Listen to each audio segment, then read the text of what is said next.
ఈశ్వరి, నారాయణ, నారాయణి, అభిరామ, అభిరామి.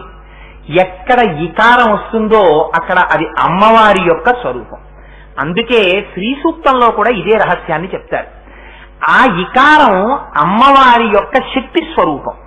ఆ శక్తి సర్వకాలములయందు పరమశివుణ్ణి ఆశ్రయించి ఉంటుంది. ఆయన ఆచార్య పురుషుడు. చెప్తున్నవారు ఎవరు చెప్తున్నారు ఈ శ్లోకాన్ని? జగద్గురువులైన శంకరులు చెప్తున్నారు.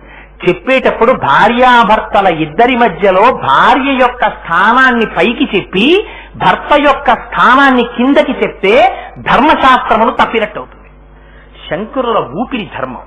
వారు ధర్మాన్ని ఎలా అనుష్ఠించాలో ప్రతి చోట చెప్పిన మహాపురుషుడు.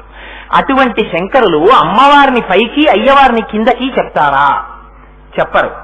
కానీ మరి ఎందుకు అలా చెప్పవలసి వచ్చింది అంటే ఇందులో ఒక గొప్ప సృష్టి రహస్యాన్ని శంకరాచార్యుల వారు చెప్తున్నారు. శివ అన్న శబ్దము చేత ప్రతిపాదింపబడేటటువంటి వాడు నిర్గుణమైనటువంటి శివుడు. నిర్గుణమైన శివుడు అంటే ఎవరో తెలుసా అండి? మీరు గాఢమైన నిద్రలో ఉన్నారనుకోండి, కళ కూడా రావట్లేదు, గాఢమైన నిద్ర. అప్పుడు మీరు చాలా సుఖంగా ఉందంటారు నిద్ర లేచాక. కానీ గాఢమైన నిద్రలో మీరున్నప్పుడు ఎవరున్నారు చెప్పండి? ఇంద్రియాలు ఏమైనా ఉన్నాయా? లేవు. మనస్సుందా? లేదు. ఈ శరీరం గురించిన భావన ఉందా?